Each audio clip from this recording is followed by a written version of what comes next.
Attack on Titan, ou Shingeki no Kyojin, é um mangá criado em 2009 que recebeu uma adaptação para anime a partir de 2013. Mesmo tendo algumas diferenças com o mangá, o foco da história aqui é o anime, e hoje é dia do 7º arco chamado Retorno a Shiganshina, composto da segunda metade da 3ª temporada da animação. E desde já eu me desculpo por alguma pronúncia errada, principalmente nas palavras e nos nomes em japonês, mas japonês não é o meu forte. Eu já fiz toda a primeira, segunda e metade da 3ª temporada aqui em 6 partes, até agora. E o link para esses vídeos tá aqui na descrição.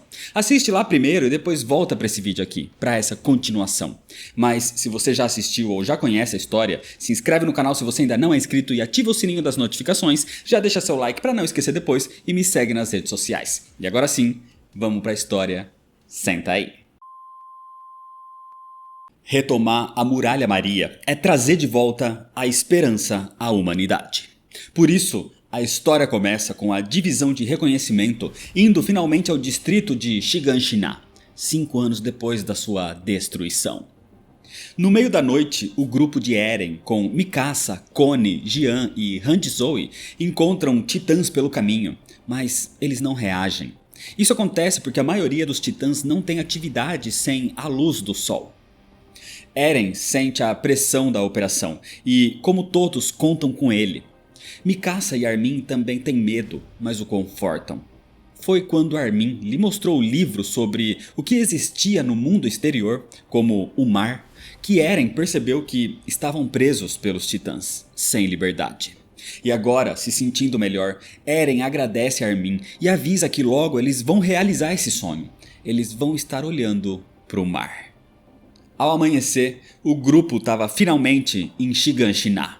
E começa imediatamente a operação para fechar os portões quebrados e assim retomar a Muralha Maria. Mas ao avançar pelo distrito, Armin vê a marca de uma fogueira recém-apagada. Ele sabe que Bertholdt e Reiner estavam por ali. O mais bizarro é que a divisão de reconhecimento avança e não encontram nenhum titã na área. Tudo estava quieto até demais. Eren usa a habilidade de endurecimento, que agora ele domina, e assim ele fecha o portão externo primeiro. Enquanto Armin faz buscas pela muralha e encontra evidências de que existiam 3 pessoas acampando ali. Conhecendo as suas habilidades de dedução e planejamento, Erwin Smith deixa Armin como líder de um grupo de busca então. O grupo procura por casas e prédios próximos do possível acampamento, mas não encontram nada. Então Armin lembra da existência de titãs dentro das paredes da muralha. Ou seja, tem espaço ali dentro. E assim ele ordena uma busca. É nesse momento então que eles encontram o seu alvo. Reiner realmente estava escondido dentro das muralhas. O problema é que antes de conseguir matá-lo, ele se transforma em titã blindado. Eles ainda não encontraram Bertholdt, mas o terceiro integrante do grupo estava do outro lado de Shiganshina, cercando as muralhas com vários titãs e prendendo a divisão de reconhecimento ali dentro do distrito. Esse era o Titã Bestial. Ele joga pedras imensas e trava a saída, a volta, prendendo o grupo ali, enquanto os seus cavalos ficam do outro lado da muralha. Isso corta a única forma de fuga da divisão de reconhecimento, forçando-os a enfrentar os titãs. A divisão de reconhecimento caiu numa armadilha. Mas independente do ataque, esse era o momento de resolver as coisas, de uma vez por todas.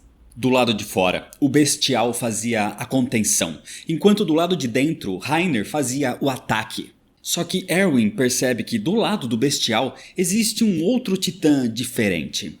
Era um quadrúpede que carregava um tipo de caixa nas costas. Era o Titã Quadrúpede, ou Titã Carroça.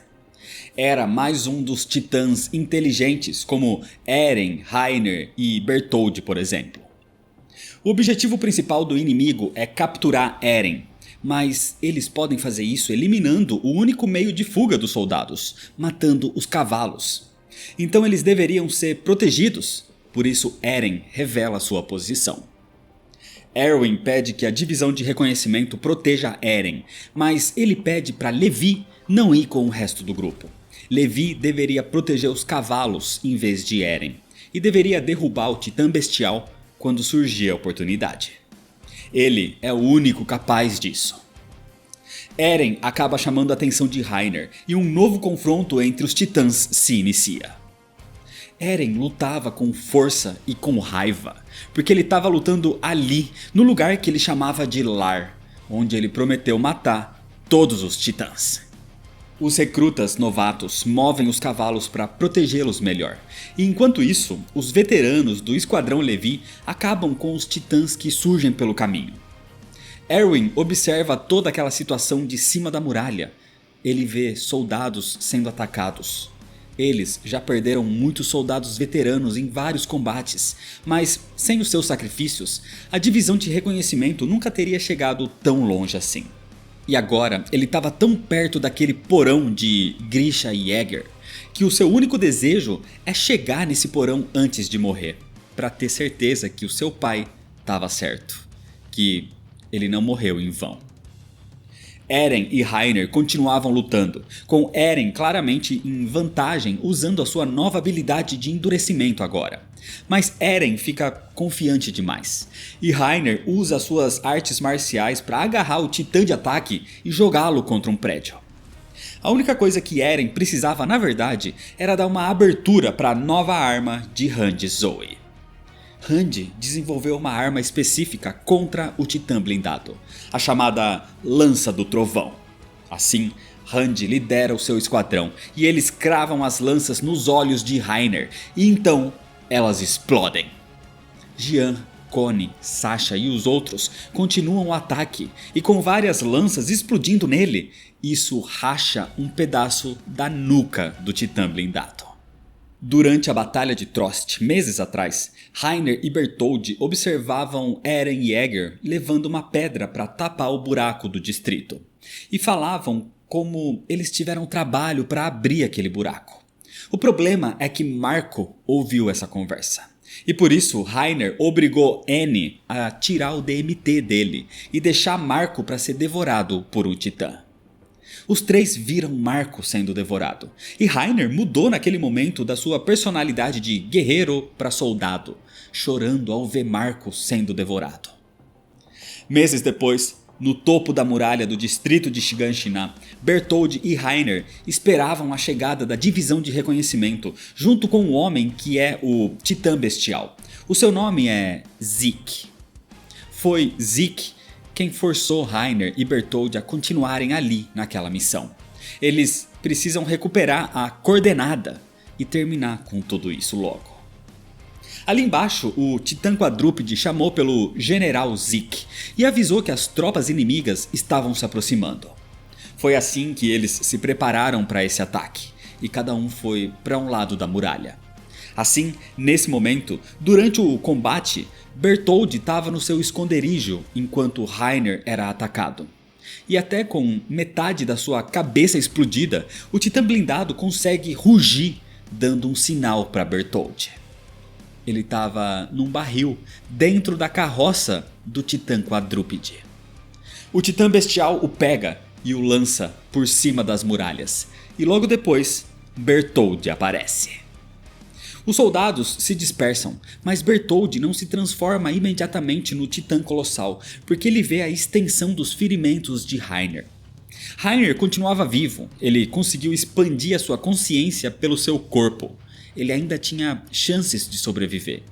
Assim, Bertholdt pede para que Reiner se deite de costas para proteger a sua nuca, porque ele vai causar muito estrago. Assim, Bertholdt vai enfrentar os soldados sozinho. Armin até tenta negociar com Bertholdt, mas ele se recusa. Bertholdt estava disposto a cumprir a sua missão. Ele parecia até outra pessoa, não tinha mais medo, ele só queria cumprir a sua missão.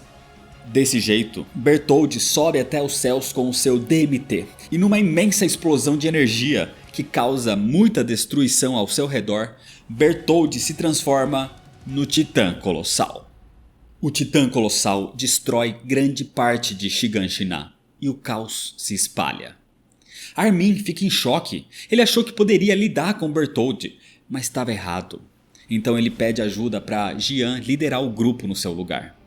Jian o ajuda, mas Armin ainda é quem precisa pensar numa forma de reverter essa situação. Fora de Shiganshina, o Capitão Levi apoiava um grupo do reconhecimento que lutava contra titãs menores. Mas o rápido sucesso se torna num enorme fracasso quando o titã bestial começa a bombardear a área jogando pedras imensas, que pareciam balas de canhão. Isso causa dezenas de mortes, deixando uma névoa sangrenta. Os novatos ainda tentam salvar os cavalos, mas o golpe era muito forte.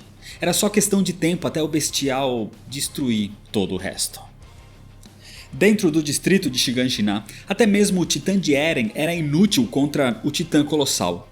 E para piorar, nem mesmo Mikasa, usando as lanças do trovão, são capazes de parar o imenso inimigo. Eles precisam logo de um plano, ou a humanidade estaria condenada. Para piorar, o titã blindado se recuperou e está de volta ao combate. Enquanto isso, do lado de fora, Levi sugere que se Erwin não tiver como contra-atacar, os recrutas deveriam se preparar para fugir, talvez com Eren carregando o máximo de sobreviventes possível. Entre os recrutas, Marlo grita com Floch por deixar um cavalo fugir, mas Floch tem um colapso nervoso. Ele não vê como os cavalos são importantes quando tantos soldados mais talentosos do que eles já morreram. Logo, não vai ter ninguém para usar os cavalos. Erwin Smith sabe que é provável que todos morram. E por isso, ele tem um último plano. Um plano suicida. Pelo estado mental dos recrutas, eles não vão se voluntariar para morrer. Mas seria diferente com o próprio Erwin liderando esse avanço. Isso significa que o próprio Erwin Smith seria o primeiro a morrer. O seu único arrependimento é morrer sem saber o que tinha naquele porão. Não tem o que fazer. Erwin lutou bem e a divisão de reconhecimento só chegou até ali por causa dele, mas por causa de sacrifícios. Mas agora eles não tinham escolha. Levi diz então a Erwin para desistir do seu sonho e liderar os recrutas uma última vez. Em troca, Levi vai acabar com o titã bestial. Assim, Erwin faz um discurso motivacional aos recrutas. Todos vão morrer, destroçados pelas pedras. Vão morrer sem sentido. Então, para dar sentido às suas vidas e às suas mortes, eles podem morrer lutando, dando os seus corações. Desse jeito, o ataque suicida começa. Erwin lidera e leva os recrutas, todos lutando pelos que já morreram. Era um ato de rebeldia contra um mundo cruel. E assim começa uma carnificina. As pedras do titã bestial matam inúmeros recrutas, atingindo até mesmo Erwin Smith. Zeke acha os seus esforços lamentáveis e até considera uma tragédia que o Rei Reis tenha apagado as memórias daqueles dentro das muralhas, porque eles sempre vão repetir os erros do passado. Então mais uma chuva de pedras acaba com mais recrutas, matando Marlo nesse momento. E com mais uma jogada, ele mata o resto. Os recrutas já eram. Mas nesse momento, o titã bestial olha para o seu lado e vê todos os titãs que estavam com ele caídos, mortos. E nesse momento surge o Capitão Levi. Pegando o bestial de surpresa, Levi corta o seu ombro, seus olhos, a sua mão e a sua nuca, atacando o bestial de todas as formas possíveis, de um jeito brutal, fazendo Zeke se revelar. Levi o provoca e Zeke começa a entrar em pânico. O Capitão Levi realmente era o único capaz de fazer isso, o único capaz de acabar com o bestial. E ele realmente conseguiu. O problema é que ele não pode matar Zeke ainda. Ele precisa que alguém se transforme em titã com aquela injeção que ele ainda tinha, que sobrou de Rod Reis. Alguém que poderia roubar o seu poder titã. Alguém como Erwin Smith. O problema é que não dá tempo, porque o titã quadrúpede surge e consegue pegar Zeke. o levando para longe da espada de Levi. Levi venceu a batalha contra o bestial, mas não venceu a guerra. Dentro das muralhas, o Titã Colossal continuava deixando um rastro de destruição, mas Armin percebe uma coisa: ele está mais magro. Acontece que o corpo dos titãs vai se desgastando com o tempo, e um corpo do tamanho do Colossal gasta muita energia, ainda mais com os seus ataques de vapor. Então Armin tem um plano. Armin e Eren vão atuar juntos, enquanto Jean, liderando o resto, vão distrair o Titã blindado. Armin conta o seu plano para Eren e diz que ele pode ficar tranquilo, ele não pode morrer até ver o mar. Assim, os dois esperam que Bertholdt se aproxime, mas parte da muralha desmorona nesse momento e Eren cai lá de cima. Mesmo assim, Armin salta com seu DMT e o prende nos dentes do Colossal. Com isso, ele não se solta, mas Bertholdt ataca e passa a usar o seu calor para acabar com Armin. Enquanto isso, Jean cria um plano, tentando usar as lanças de trovão para acabar com a mandíbula de Reiner, para Mikasa usar a última lança e explodir Reiner lá dentro. Do outro lado, Armin aguenta um pouco, mas o calor era infernal e isso começa a queimá-lo completamente. O corpo de Armin até pega fogo e a sua pele queima cada vez mais. Armin resiste para fazer Bertholdt gastar sua energia cada vez mais, mas com tanto calor, o corpo de Armin não aguenta mais. Com isso, Bertholdt volta sua atenção para Eren, mas ele ainda estava vendo o corpo dele caído lá embaixo. Mas quando a fumaça abaixa, Bertholdt percebe não era Eren, era o seu endurecimento. O verdadeiro Eren surge atrás dele com o seu DMT. Tudo isso foi uma distração, e desse jeito Eren corta a nuca do enfraquecido Titã Colossal, tirando Bertholdt dali de dentro. Assim, o Titã Colossal é derrotado. Mas apesar da vitória, Armin estava praticamente perdido. O seu corpo foi carbonizado. Ele tinha dito que não morreria, mas era mentira. Ele sabia o que aconteceria e dizia que não era um herói como Eren, por exemplo. Mas não era bem assim. Armin realmente foi um herói. O Titã Colossal foi capturado, só que nesse momento o Titã Quadrúpede e o Titã Bestial se aproximam de Eren. Eren ameaça matar Bertholdt se eles tentarem algo, mas ninguém mais aguentava lutar. Zeke então olha para Eren e diz que ele não se parece com seu pai. Zeke diz saber o que Eren está passando, porque os dois são vítimas de Grisha e Jäger. E logo Zeke vai voltar ali para salvar Eren. Levi surge e se aproxima rápido de Eren, pedindo o gás do seu DMT e as espadas para correr atrás do bestial. Mas nesse momento, Eren fica em choque ao ouvir Armin ainda respirando. Em outra parte, Reiner estava desmembrado e recém-explodido, com seu corpo em lenta reconstrução. Independente disso, Randy quer respostas, mas independente do que ela perguntar, Reiner não vai responder. Então Jean diz que tem uma forma deles roubarem o seu poder titã. Só que para isso, eles precisam levar Reiner até Levi. E Levi estava muito longe nesse momento, mas Mikasa vai procurá-lo. Levi nesse momento estava com Eren e um ainda vivo Armin, mas à beira da morte. Nesse momento, Eren queria que Levi desse a injeção de titã para Armin e assim ele poderia devorar Bertholdt, poderia roubar o seu poder e poderia sobreviver a toda aquela situação.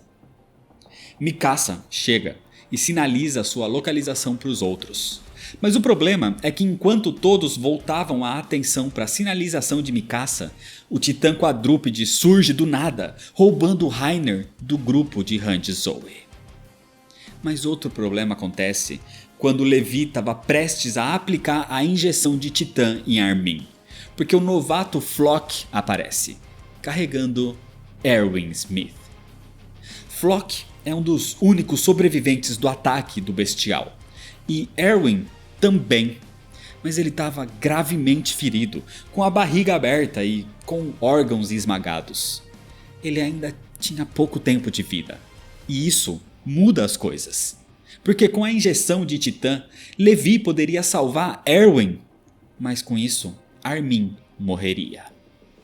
Nesse momento começa o maior dilema da vida de Levi. Levi diz que Erwin pode salvar a humanidade, enquanto Eren e Mikasa querem que Armin seja salvo. Foi ele quem resolveu vários problemas, quem descobriu várias coisas que os levaram até ali. É Armin quem vai salvar a humanidade. Depois de perder Reiner, Hanji-Zoe e o resto do esquadrão chegam ao encontro de Levi, onde Floch, Eren e Mikasa brigavam pela injeção, seja com palavras ou pela força. Hanji consegue conter Mikasa e Levi faz com que todos saiam para que ele possa usar a injeção em Erwin. Levi estava decidido. Infelizmente, Armin morreria.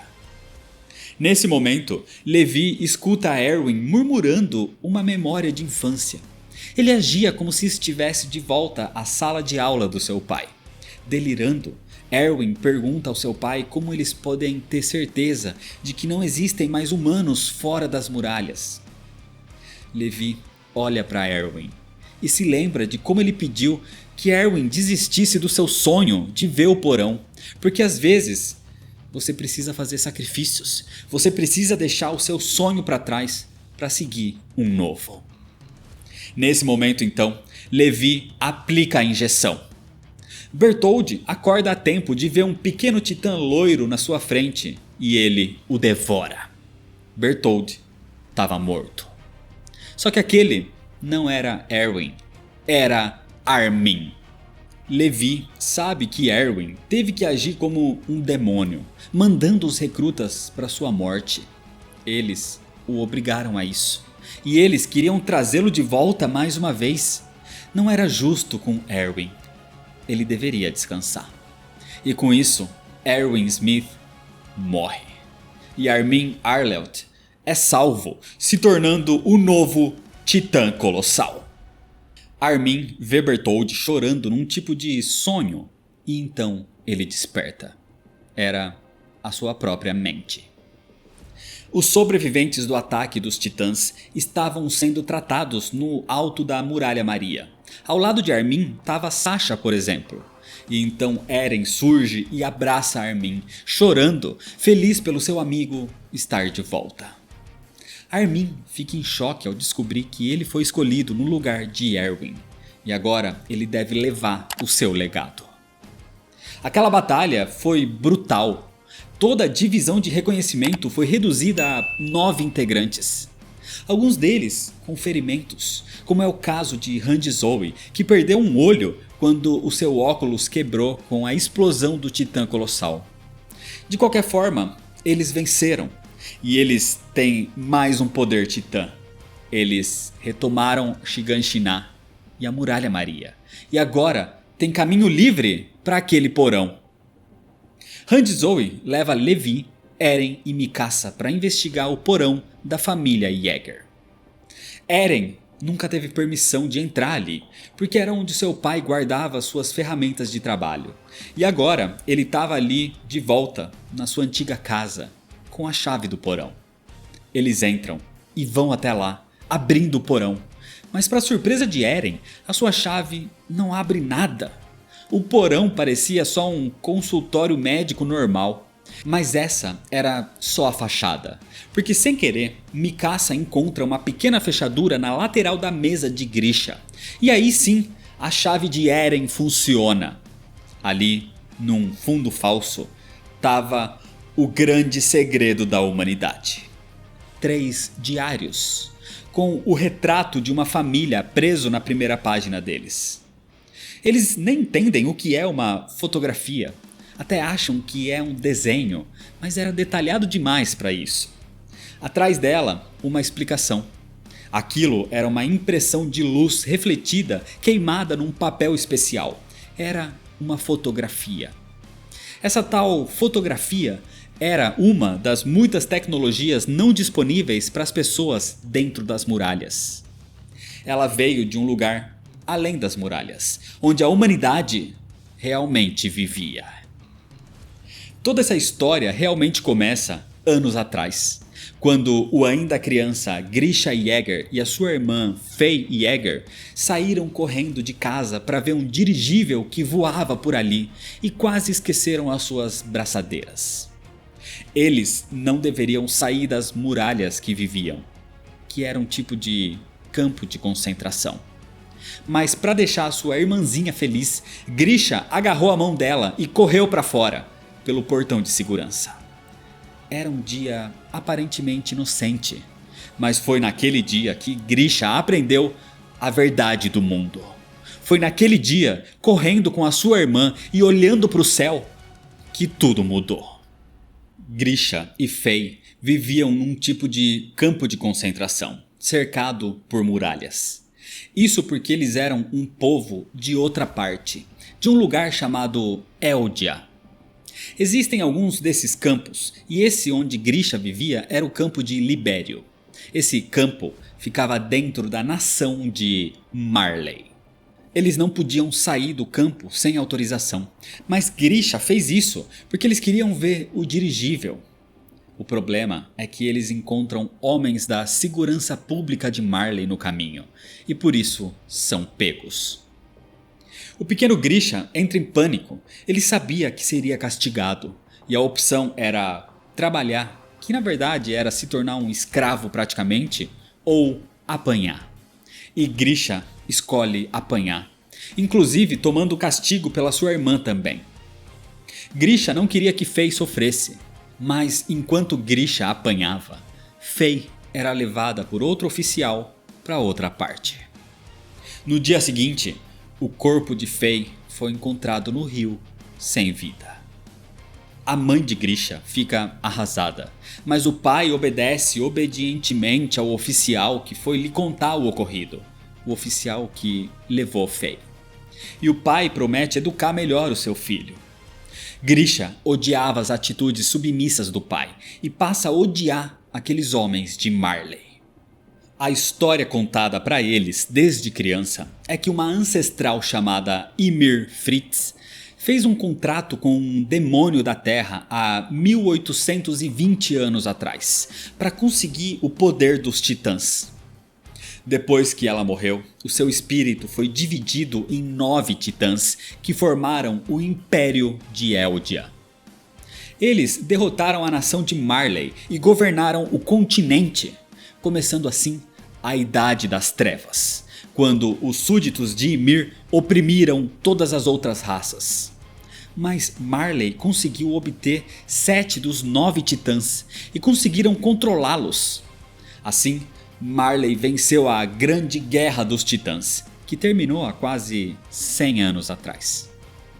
O rei de Eldia, da época, fugiu para uma ilha chamada Parades, onde levantou 3 muralhas, levando muitos do seu povo.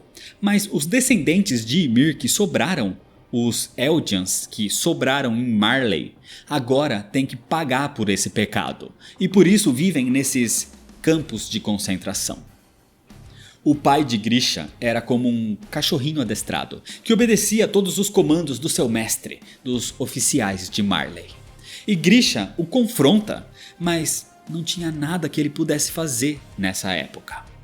Mas anos depois, com 18 anos, Grisha já tinha mais conhecimento das coisas. Ele estudou para assumir o posto de médico do seu pai, e numa dessas consultas, ele atendeu um rebelde, um Eldian que lutava contra a tirania de Marley. E ele sabe da história sobre a irmã de Grisha, porque eles têm informantes no governo e na segurança pública de Marley.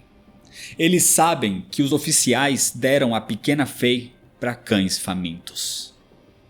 Querendo vingança, Grisha se junta ao grupo rebelde, na intenção de restaurar a nação de Eldia, na intenção de lutar contra a tirania de Marley. O informante deles, no governo, era chamado de Coruja, e ele conduzia os restauracionistas, mas nunca se revelando. Ele envia documentos antigos detalhando a história perdida. Como Ymir, na verdade, não causou uma era de trevas. Ela na verdade criou estradas com o poder dos titãs. Ela ajudou a desenvolver o continente em vez de conquistá-lo. Ou seja, a história contada para eles sobre como Ymir era maligna era uma farsa. Numa dessas reuniões, Grisha conhece uma nova integrante, Dinah Fritz, descendente direta da família real de Eldia. Ela conta que um dos 2 poderes de titãs que o rei levou para a ilha de Parades era o poder do Titã Fundador. Foi assim que ele criou as muralhas. E com o poder do Titã Fundador, eles conseguiriam controlar todos os outros titãs e conseguiriam aniquilar Marley. No ano seguinte, Grisha e Dinah se casaram. E um ano depois, eles tiveram um filho chamado Zeke, o futuro Titã Bestial. Zeke tinha sangue real e Grisha acreditava que ele seria a salvação de Eldia. E por isso começou a doutriná-lo, assim como Grisha foi doutrinado pelo seu pai. E isso abalou o garoto. Por isso, quando cresceu, Zeke entregou seus pais e os restauracionistas à segurança pública de Marley. Com isso, todos foram capturados. O castigo, depois de uma tortura, era ser levado para o paraíso, para a ilha de Parades, onde seriam transformados em monstros e em titãs. Todos os restauracionistas foram capturados e jogados do alto de um muro que ficava na beira do mar, além das terras de Marley, no início da ilha de Parades. Cada um deles era mantido por um oficial, e Grisha percebe que o oficial que estava com ele era o mesmo que o espancou quando ele era criança. O seu nome era Eren Kruger. O problema maior é que do seu lado, o comandante que ordenava que eles deveriam ser jogados e transformados era o oficial que matou a sua irmã. Era o sargento Mor Gross. Os oficiais começam a injetar líquidos nos seus prisioneiros e quando os jogam para baixo, todos eles eram transformados em titãs. Ou seja, os titãs fora das muralhas eram humanos, eram prisioneiros condenados, eram eldianos. Grisha grita com eles horrorizado, então Kruger diz que gostaria de interrogar um pouco mais o seu prisioneiro. Nesse momento, uma mulher é trazida. Era Dinah. Horrorizado, Grisha vê a sua esposa sendo transformada. Ela se transforma numa titã muito familiar. É a titã que devorou a mãe de Eren Yeager durante a queda de Shiganshina. Grisha diz que Gross foi o maldito que matou a sua irmã. Então Gross manda todos os oficiais embora, ficando ele e Kruger com um outro prisioneiro e Grisha. Gross queria torturá-lo. Queria fazer aquele outro prisioneiro se tornar num titã e colocá-lo para devorar Grisha. Não era como se Gross não entendesse o ponto de vista de Grisha.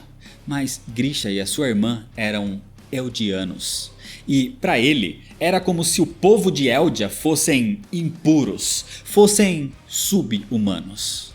Gross diz que isso é evidente quando, ao injetar um pouco da medula de um titã em alguém de Eldia, eles se transformam naqueles monstros. É por isso que surgiram titãs dentro da muralha durante o arco Confronto de Titãs.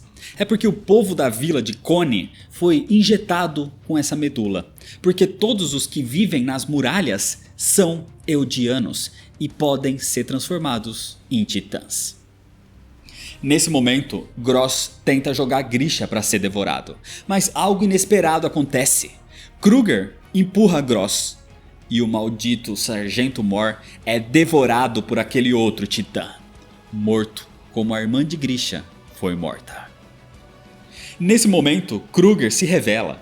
Ele é o Coruja, o verdadeiro líder dos restauracionistas. E mais ainda, ele é um dos 2 titãs que ficaram com os eldianos. Ele é o Titã de Ataque. O Titã de Ataque mata todos os oficiais da segurança pública que ainda estavam ali e destrói todos os navios.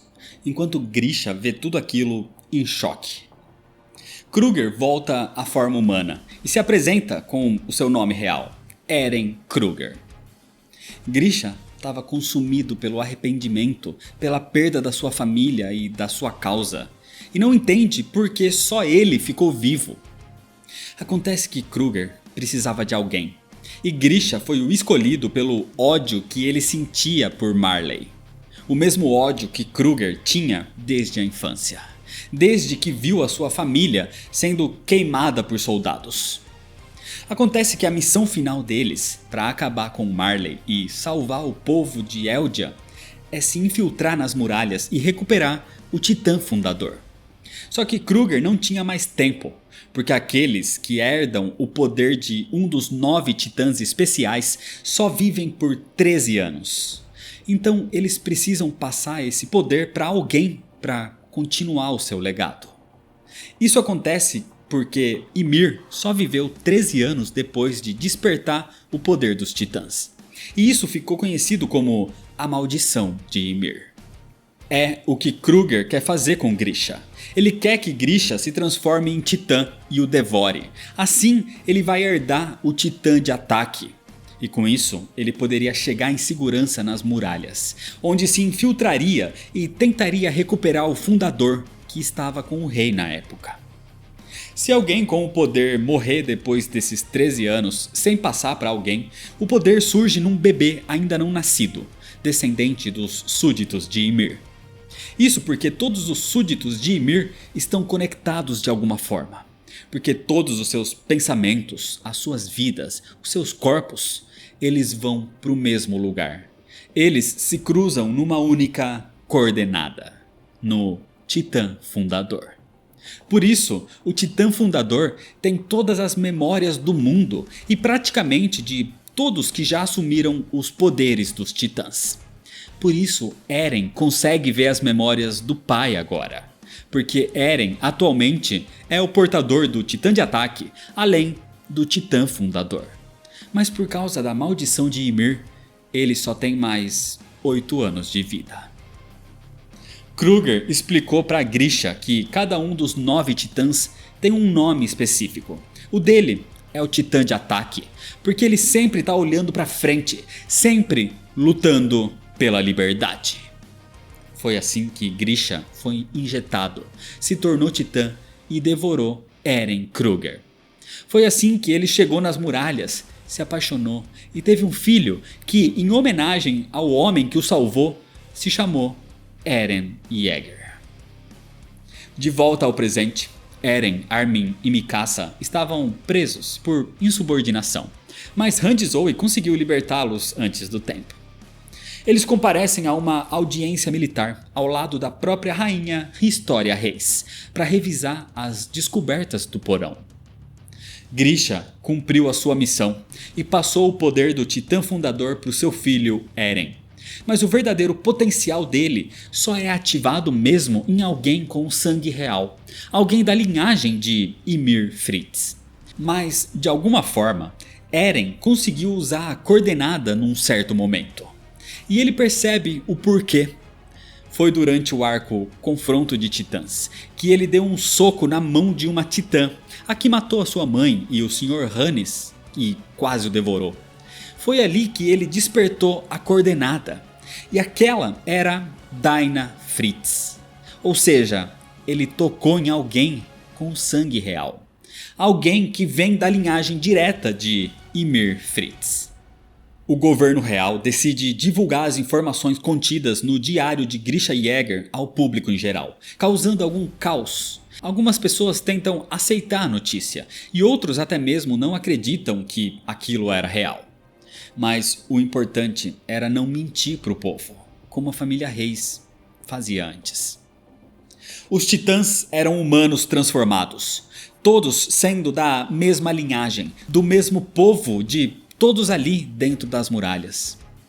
O problema é que fora dali, todos os viam como filhos do demônio, como sangue ruim, o que fazia o povo de Eldia como inimigos do mundo todo.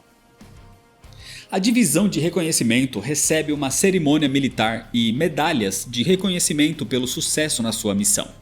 E ali, Flock não aceita Armin vivo, em vez do comandante Erwin. Armin concorda com Flock, que Erwin deveria ter sobrevivido. Mas Eren tenta levantar o ânimo do seu amigo, falando sobre como eles ainda precisam realizar o sonho de Armin, porque ele estava certo. Existem coisas fora da muralha, coisas como o mar, fogo líquido, terras geladas. Existe uma liberdade. Mas Eren vê na sua memória compartilhada, graças ao Titã Fundador, a irmã de Grisha dilacerada. Ou seja, fora das muralhas, além de liberdade, também existe violência.